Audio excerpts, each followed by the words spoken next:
Soalan 7. Alright, diberi bahawa 3 sebutan pertama bagi satu jujukan ialah X, X square, X cube.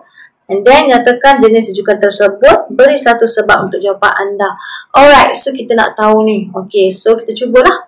Okay, kalau kita cari R dulu. R T2 divided by T1. So cikgu cari R1 dulu. So cikgu dapat R1 is X. Okay, cikgu cari R2 pula. X3 divided by X2. Cikgu dapat X. Okay, so R1 dengan R2 sama. Okay, bila sama, geometric progression. Okay, kenapa bukan D? Sebab kamu cubalah X2 minus X sama ke X3 minus X square? Tak sama kan? Bila tak sama, tak boleh lah. Maksudnya dia mesti janjang geometri. Thus.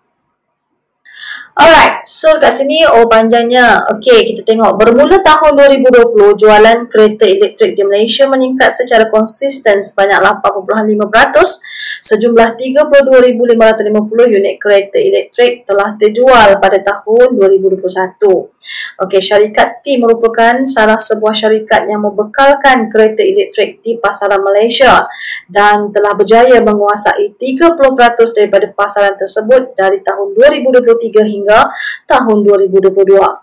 Anggarkan bilangan kereta elektrik yang berjaya dijual oleh syarikat tersebut bagi tempoh tahun 2023 hingga tahun 2025.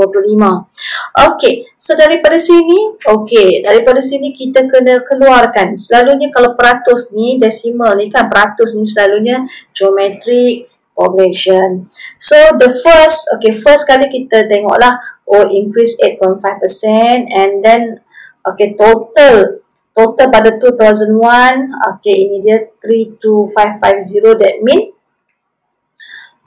mean, this is our R. R that mean 100%, kita tambahkan 8.5%. Kenapa 100%? Sebab dia meningkat, semakin bertambah kan, 85 increase, that means 1% tu adalah nilai asal, kita tambah 85%. Jadilah 100% tambah 85%. Jadi inilah. Jadi R kita tukar kepada decimal. Divide by 100. What our A? So this is our A lah. Sorry. A total of the cars are sold in 2021. Faham? 2020 adalah kita punya A. Bila 2021 dah jadi T2.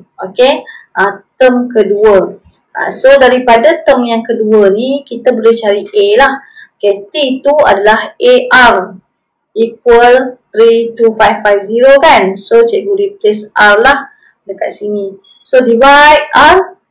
This is our A.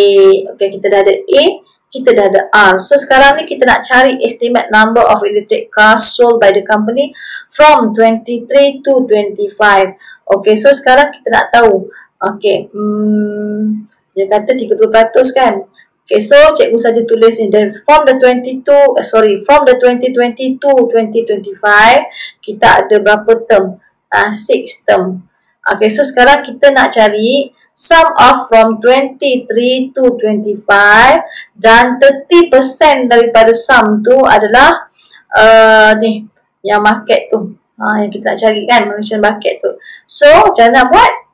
Kita nak yang warna kuning ni. So we have to find sum of all. Yang kita tak nak ni S3 tau. Semua ni S3. Yang kita nak warna kuning. That mean sum of all S6 minus yang kita tak nak ni. Macam tu. So cikgu cari S6. Replace A, R. And then kita dapatlah sum of 6. Lepas tu kita mesti pilih lah. Dia nak mesti dalam nombor bulat, number of electric cars, mana ada perpuluhan kan. So untuk number electric car ni kita memilih, jangan terkeliru bila 8 ni bukannya kita round off jadi 71 tau. Tak cukup, mesti 70. Next, cikgu cari S3.